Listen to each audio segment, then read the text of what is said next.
All right, thanks for joining everybody. We appreciate you guys taking the time to listen in.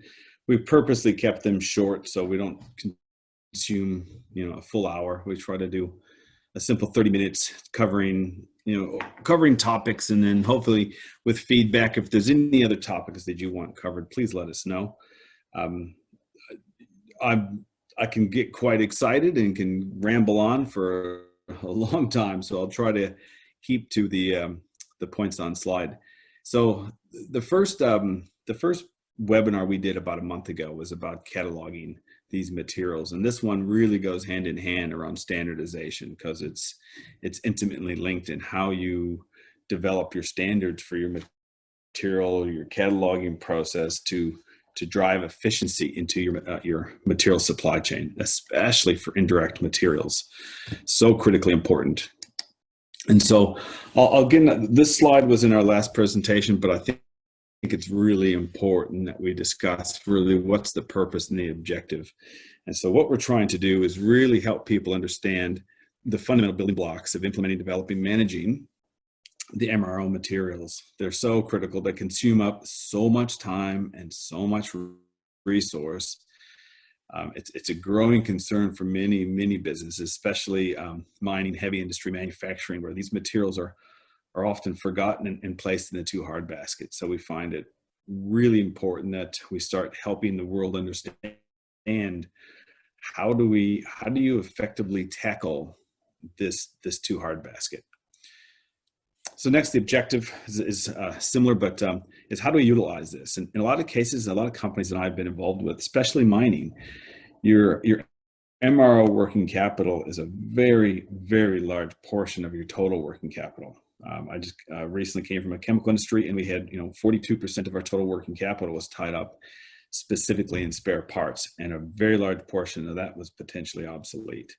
So developing processes that help us manage these materials is critical. And so that's why we've developed this series. And as I mentioned, we start off with cataloging from a G&C perspective, which is your governance and compliance. And to do that, really, you need to understand standardization.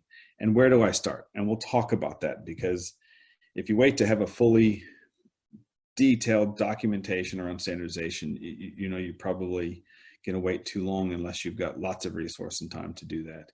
So we'll cover some of those topics today, and then in subsequent webinars we'll go over the bane of my life, which is free text spend, and how to manage that. That is, I don't think people understand how expensive allowing free text is, and especially in an uncontrolled environment. So we'll talk about that next webinar. I'll touch lightly on that today. Then we're looking at talking around stocking strategies for MRO, often misunderstood. Whether you just use safety stock, min maxes, reorder points or reorder quantities, how do you manage lot sizes, reorder points, rounding values, all these type of things to make your strategies and how you're going to manage your inventory effective. And then procurement strategies. There's procurement and there's purchasing, and that they are intimately linked, but understanding that difference is important. And we'll touch on that a bit today, and we'll go in more detail into procurement strategies in that webinar session. Okay, so first is, a lot of people think, well, why do I need to standardize? I mean, I just enter my data into my ERP system, and we'll talk specifically around SAP. This is where we focus a lot of our efforts, but MDO is system agnostic. It doesn't matter if it's SAP or if it's Oracle or Microsoft, it doesn't matter. And so one analogy I came up with is when you're standardizing is managing your MRO, and most companies do this without a standardized approach. And I came up, imagine driving across the US and not having a map. You're just going to set out, I said, I'm going to start in New York and I want to end up in LA. Without a map, it's going to become difficult. You probably make it if you're persistent, but it's going to take you a hell of a lot longer and cost you a lot more.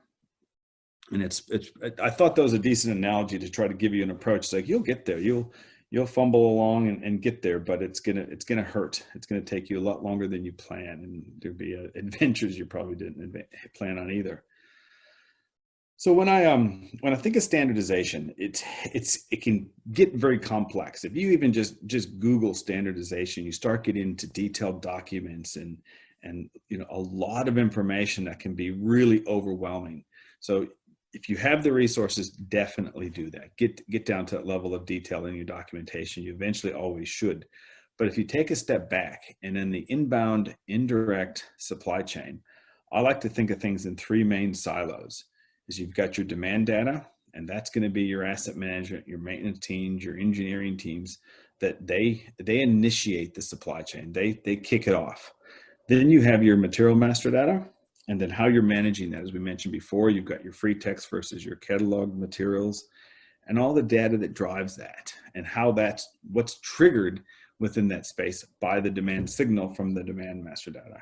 And finally, obviously, your capability and ability to supply and the data that goes with that. And that's where your purchasing, your warehousing, and some of your inventory data flows in there into to supply the goods back to the demand signal. So from a helicopter view, I'll talk kind of in those three circles. So first, the demand signal. I may jump ahead to the next slide real quick, and then I'll come back because I probably have these in the wrong order. So here's those three buckets. And from a high level, you think these are indirect materials we're talking about. So it's, you've got two main material types. You've got your directs and your indirects. And it'd be interesting to understand if you don't know what percentage of your total working capital is indirect. So how much of your inventory, and then how fast does it turn? Because that will give you a financial view that helps you trigger how much effort you put into this space. So if we think, your maintenance master data. So for those of you that are in the maintenance space, that's obviously, you want to build a structure that's logical, that gives you cost clarity. The whole point of having in the SAP world is your functional locations, your equipment, your BOMs, your assemblies, your construction types. All this data that drives the maintenance space is very, very important because effectively all these little spots are cost collectors. So as you're going through your day-to-day operations and you're linking people and parts, okay, those are the two main things of buckets of money that you're basically spending is I'm attaching people and parts to a part of my plant to drive, cost clarity. Where is my plant most expensive or inexpensive, and how am I going to manage that to improve reliability? Next, we build our material master data. And we'll probably discuss this a bit more, but it's really, really important that you build materials based on the business need and not what you purchase. In a lot of business, we often catalog based on what I just purchased. And so we put in vendor names and descriptions and part numbers, and that's really the wrong way around. You should say, engineering, what is it that you need? What are your requirements for this, let's say this bearing? And that's what needs to be cataloged. That information then feeds into your purchasing team to go acquire those goods based on the need, not what the supplier supplies. And then finally, linking that back to your purchasing arm. So, when I say purchasing, I mean that you got procurement and you have purchasing. Obviously, two different teams. Procurement, I see that as your category managers that are trying to negotiate value for you. And then you have your purchasing team, which is going to be much more your tactical and operational space. And that's where your master data lives. And again, in SAP terms, your info records, your outline agreements, your scheduling agreements, all those type of things to really connect things back. And a lot of companies that don't understand purchasing master data really suffer, and then they hire and spend probably too much time really creating purchase orders, managing purchase orders, expediting purchase orders, and that has a lot to do with vendor management as well. So let me go back up now to this slide. So I'm not going to delve too deep into the demand side because that's getting into the maintenance and the asset management side of the business. But one thing I've always done, and when you look at maintenance, is how much of it is planned work versus how much of it is your unplanned work. At the very minimum, you need to understand that. Now, most ERP systems cater for that. When you create work orders on the maintenance side, you're going to create them either they're planned or unplanned. So they're break-in work or they're not break-in work. And that's important to understand, because if you have a much higher percentage of unplanned work, well, you're clearly going to have to stock and spend a lot more money to have parts at arm's length. Okay, and you're not only parts, but you're going to have people available and parts available if you live in an unplanned world. Now, some businesses do that by design. Most don't. They don't try to. They try to have things planned so to reduce their cost and obviously have a more reliable plant. And depending on the business and industry, that will vary for sure. The next, as I mentioned earlier, is understanding what is your control over the percentage of free text spend that your company currently employs. So how much do you allow the maintenance or engineering teams to buy things as free text? Now, for those of you that may not know what free text, some people call it direct charge, and it's effectively creating purchase requisitions for materials without a cataloged material number. So not hard to calculate. You look through all of your purchase order line items, and you're going to either have a material number or you're not, and trying to understand what's the volume and the value of those purchases. Because sadly, and it's actually, it takes more clicks, more effort, more knowledge from the end user to create a free text spend than it does for a material spend, but percentages usually lean towards free text, and therefore your materials in your warehouse are not being utilized as efficiently as they should, and you end up with obsolescence and pilferage and damage. The third one is scroll stores. Free text, a lot of free text spend will end up in scroll stores, or over purchasing of stocked materials and then storing them in scroll stores, which means you just added cost to parts of your plant that were not correct. So you've lifted the cost clarity in a piece of your equipment or function location that is incorrect. So again, so some of the more obvious points around if you have planned work versus unplanned work. So if you have planned work, well, there's no need to stock as much material, because if you're planning this job, and as long as it's outside the lead time, you can procure brand new materials for that job when that job's required to be done. If you don't, you need the stock in the warehouse, so that is, again, so it's arm length and you can grab it when you need it, and that comes at a cost. Next one is really the labor.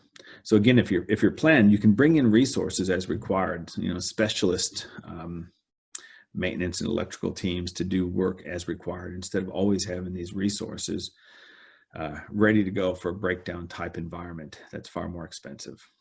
It's reality in most cases, but we need to work towards how can you reduce that. Labor is very, very expensive. So, and again, higher on the unplanned side. On a planned environment, it enables the supply chain to process far more efficiently. As long as your data is correct. Obviously, price and lead time are very important pieces of your supply chain, and in getting these things to the maintenance teams and the engineering teams when they require them is critical. And probably the most important point is the last, is how safe is it? It's statistically known that planned work is far safer than unplanned work. It's not as fun sometimes, but that's reality. We always want to work in a especially, where I came from was the chemicals industry recently, and that's very difficult when you're in unplanned environments. You're working around acids and high pressure chemicals. That's very dangerous. So we always want to try to move ourselves to a planned environment. That's pretty obvious, but it has a massive cost implication. Okay, let me just go through this slide. Okay, so we're going to start talking more around the materials, and I'm not going to go into all the bits and pieces of a material master data. We're going to talk around a few key things that help you link, the demand signal to the supply chain ability, and that's through a couple key things. Is your manufacturer part number, or MPNs. And in SAP, we like to build those through MDO. We build those into HERS records. HERS records are standard in SAP, and that's where this information lives. HERS doesn't stand for anything; it's just part of SAP.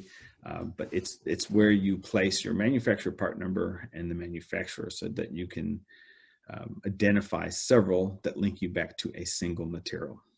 And those are global. So those are very, very important. And this information, if you look through ISO 22745 and ISO 8000, everything is a lot around linking the manufacturer, the company that actually makes the part, that information, linking it back to your part and how that goes through the supply chain. Now, partnered with that are your vendor part numbers. And this is often difficult to distinguish the two. So a lot of times you're not going to know, is it an MPN or is it a VPN? And you may not know. And that's okay. That's as long as you have a number that's correct and it's correctly linked to your material, your material number, that's what's most important.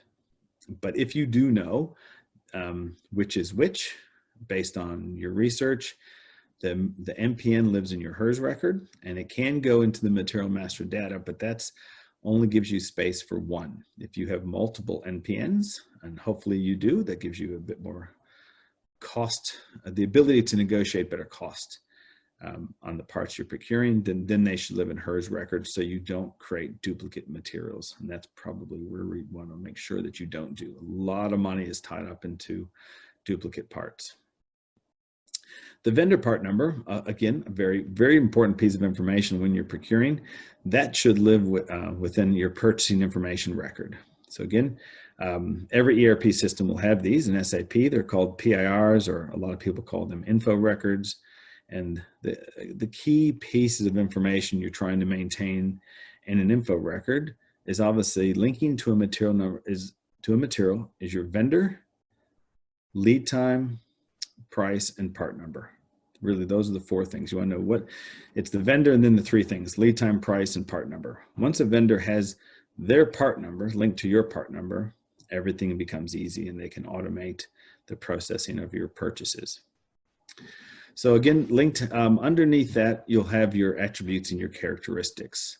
So this is after you have your noun modifier, which is really, let me jump to the last one, because this is the UNS PSC code. I talked about this in the previous presentation, and we'll talk about that a bit more later. This is where you link these to your noun modifiers. When you catalog a material number, the first thing you do is you identify, well, what is it? What's the noun? What physically is it? And the modifier. So we'll have an example later, which is a ball bearing. So the noun is a bearing, the modifier is ball. And that links directly into the UNS PSC code. And that gives you the ability to really do spend analysis. Is the main thing that's the UNS PSC codes were developed for. Originally for Visa and MasterCard to really analyze purchases made on their cards to help improve their business. So ball bearing. Here's the example I mentioned before. So if you've never seen the UNS PSC codes, here's an example of how it works. So from the very highest level, there's four main groups, which is segment, family, class, and commodity. So at the very, very highest level, a ball bearing will live in segment 3 and 7 zeros behind it, but this at the highest levels is structures and building and construction and manufacturing components. So next level down from that within this segment is 3, 1, and then a bunch of zeros, and that's your manufacturing components and supplies. Then quickly you get into your family, that's castings and assemblies. From a 1, 0 perspective, then your 1, 7 takes you into bearings. So now we start getting very close to what we need. The next one is your class. So the 15, if you look through you can download the UNS PSC codes for free in a PDF format. And if you go to their website for $100 USD, you can download a spreadsheet. So really quite cheap for a setup that gives you enormous amounts of value from an analytical perspective if you've employed these correctly. So again, class is 15, and then under that, if you look under the bearings, it just gives you every type of bearing you can think of, and ball bearing is under 4. So if you've applied this across every single one of your materials, which you can, and then you can use this from an analytical perspective to really understand your spend, link back these to, a lot of companies will tie the UNS PSC codes back to a vendor, say this vendor sells us all these codes, and it helps the procurement team to identify what vendors are providing what services and materials into these categories, and then they can do category management from a very, very high level.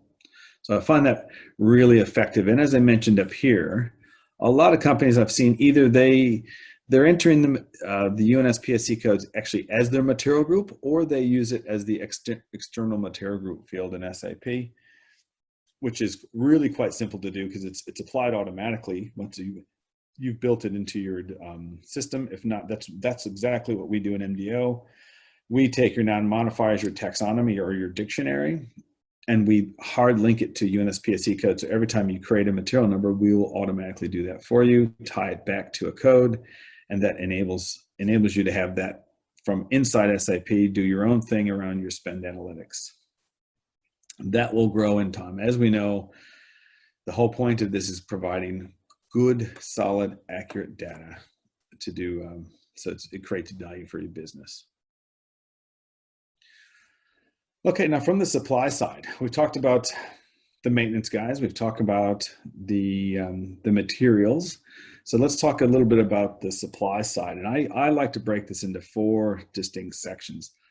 On the left side, we have the procurement and the purchasing team. Now, a lot of times they're obviously under the single umbrella, but we'll keep this into 2 because I like to think procurement, their job is really about negotiating savings. They're very commercial. They should be focused on the negotiations. They don't like free text. Free text hurts because that can bypass the negotiated contracts that are put in place. Purchasing is obviously going to be, this is where really the info records come in, auto updates, trying to create automated purchase orders, which should always be a target. In the mining industry I was in, we had 85% automation and purchase orders because we created so many, we had no choice. The company I was with, we were doing about 50,000 purchase orders per month. So you can imagine at that kind of a volume, you had no choice but to automate. So necessity is the mother of invention, and therefore with that volume, either we had hundreds and hundreds of purchasing officers or we had to automate. Then on the right side, you have your inventory management teams, which obviously they're heavily linked back to the material master data, but they're looking after the working capital. Make sure, are we stocking the right parts to supply based on risk? We don't want to hold a lot of things just because it's nice to have. That is very expensive when you look at your carrying cost. If you haven't calculated carrying cost, I highly encourage you to do that, which if you don't know, rule of thumb, 25% per annum. So if you're carrying hundreds of millions of dollars, you can imagine that's a lot of money. If you have $100 million, it's costing you roughly $25 million every year for the luxury of those parts. Now that may be perfectly fine. Some materials, obviously it's a necessary evil to have parts, because if the plant breaks, it'll cost you that within weeks, days, maybe even hours, depending on your business. And then warehouse operations is right around, well, where is my part? The stock accuracy, are they counting? Preservation, that this is a growing piece, is just because the warehouse has it doesn't mean that it's actually in a usable format. So what kind of quality control do you have around the preservation of your materials, and whether or not you're using a WMS system?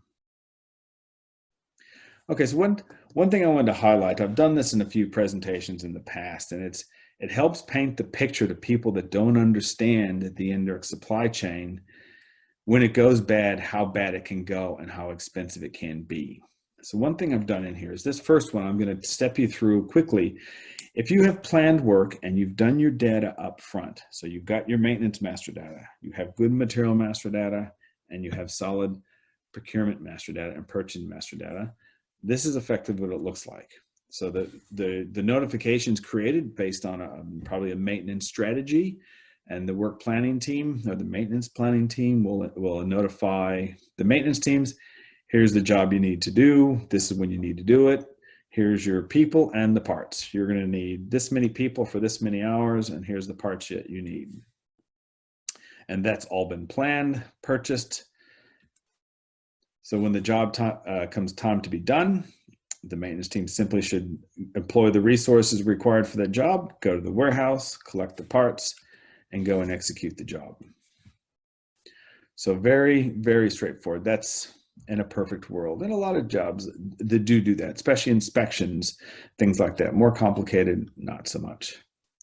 So that's good. We get a green tick. And as you can see, engineering and planning, inventory, procurement, and accounts payable, everything through those teams should have been automated. Engineering and planning would have probably been key to design the strategy. So they've done their bit. They're not involved anymore. Inventory team, we've automated the parts through the procurement team. So they've just, upon release of the work order, they've automatically arrived in the warehouse and a good receipted, and accounts payable team are involved because the invoice matches and it's paid automatically. So this is great. This is what we want to see to a low cost indirect supply chain. So again, ideal scenario. So we got planned work, people available, parts available, job completed. Happy days. Now, let's take you through more of a little bit more of reality of what actually happens. So this is something, since I've been involved in this space for so long, I find quite funny. Well, not really funny, it's just more reality. So here's unplanned work. Let's take you through an example. So the maintenance team have a breakdown. They notify work planning, I need a work order. They go back to engineering for approvals and permits, I need to do this job. At the same time, work planning goes back to maintenance, informing them of what they found from engineering, approval, when, and then engineering goes back to work planning, lets them know about any particulars that they can do. Does the plant need to come down or not? Work planning pretty much have to go talk to the inventory team. Do I have the parts that I need to do this job? Inventory team then have to go back to work management through a communication channel to say yay or nay. At the same time, the inventory team, typically in this environment, will have to check with the warehouse to make sure that the parts match what your computer system or your ERP system says. And then that means the warehouse team has to come back to inventory, confirming probably what they already know, or if they have to do a stock take to check to make sure those parts are available. If not, then you've got free text going through the procurement team or ordering of these parts. Inventory team going back to maintenance. Maintenance finally, after they've waited for the parts to arrive, go back to the warehouse, collect the parts, fix the broken plant, and job done. And then accounts payable usually have to get involved because this type of environment usually doesn't suit automation. So therefore you've got manual accounts payable people managing the invoices for the services and goods that were supplied. Job finally is done. But this happens, probably multiple times per day. And just think about the cost implications of this reality that most of us live in versus the planned environment. And I haven't even talked about safety. So this just gives you an idea of there is enormous amounts of time wasted in the current environment that we're in when you do not work towards a planned environment. Hence why you got a lot of companies, especially big companies, mining, really pushing, methodologies like plan the work the plan, because it's far simpler, it's safer, cheaper, and more effective. How are we doing on time? Okay, I'm getting short on time, so I'll keep going. Data must be managed. So this one, I bang on about this because I just find it so frustrating when I run into companies constantly not even coming close to managing their data. It's an absolute must in the world we live in and where we're going. And as I do research on the web, some of the information that comes out is exciting and scary at the same time. And so when you think about your current use of systems and ITs and mobile phones and tablets, from where we are right now, in the next 5 years, that's going to triple. That is interesting. How is that going to affect the way we work? You think away Microsoft Teams, all these programs have come in very fast in the world of COVID that we're in. That's only going to change quicker now. So uncontrolled bad data is costing you so much money and it's destroying the value for your business. So if you're one of the lucky businesses that are on top of this, you're going to reap the benefits. And speaking of benefits, if we look at the benefits from this, and again, I put everything back to people and parts. In the MRO world, it's around people and parts. And as you saw from that little bit of a demonstration, you can see business process efficiency. Holy cow. When it goes bad, it is so much more expensive and time consuming. Work execution clarity, KPIs, noise reduction, all those things are pretty clear. And on the material side, duplicates. Most warehouses we find have up to 20, 25, and even 30% of duplicates in the warehouse because the master data is so poor. They're putting part numbers in the material number, so they create another material number and basically buy the same thing because it's from a different vendor. Inventory reduction, massive. I haven't found a company yet that doesn't have massive opportunities within the inventory reduction space, and that's organic. Consume it and don't replace it. You've just saved cash. Enables your global category management teams. And it enables have local execution but global focus. And then obviously automation. Automate your purchasing. Ideally, if you're maintaining info records and outline agreements, let SAP create purchase orders. That's what it's there for. If you have that information maintained and managed, you don't even have to create purchase orders. SAP will do that for you. Inventory. So a lot of automation that can happen in the inventory space. And then you need to think about how effective and efficient are your, the warehousing and logistics piece. Okay, sorry, I rushed through that last little bit, but we're just out of time. So what I ask now is if you have any questions, please put it into the question box so we can answer those questions. We've got a few more minutes. Let's see, Q&A. So please feel free to type in any questions, or if you have any other topics that you would like us to cover around managing master data. So goes back to understanding what's the purpose and objective of why you're here. And do you have the people, process, and tools to manage your data? If you do not, you need to start considering that fairly quickly. And then how do you apply a standardized approach? And there's lots of pieces of master data in that space that will help you drive efficiency. And again, think about the three areas. Is how well are you standardize your data within your maintenance team, your materials space, and then your purchasing space. So any questions? I have nothing on the question and answer board right now, but we'll wait a second and to see anything comes up. If not, again, just feel free to put any topics that you would like covered here as well.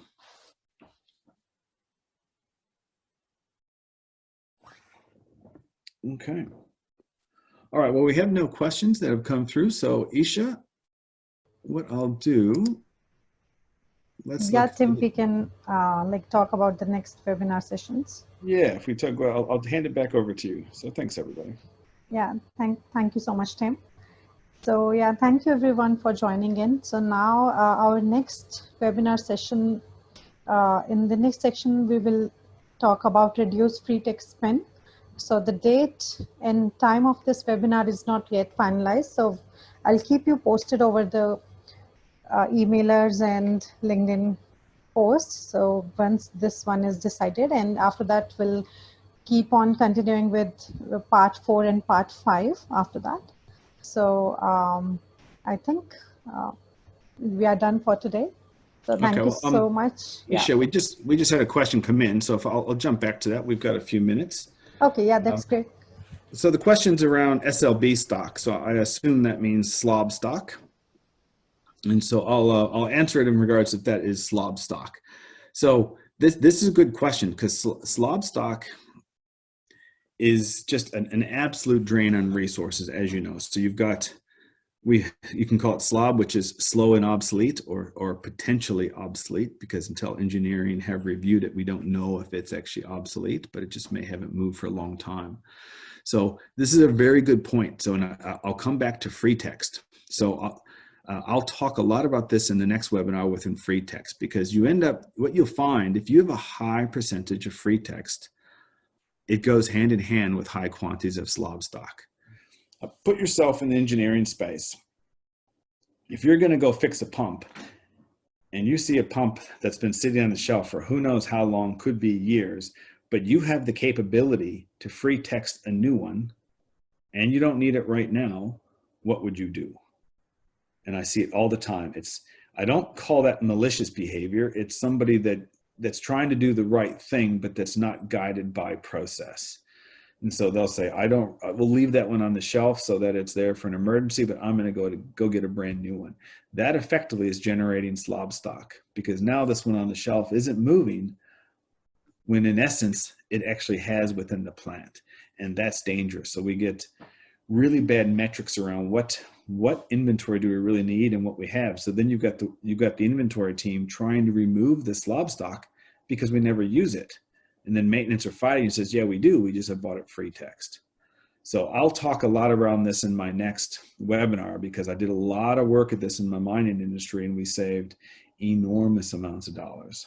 So I hope that answered your question in that space, because it's an indirect supply chain. Slob stock or potentially obsolete stock is a massive drain on working capital and company resources, warehousing, everything else that's tied up into that.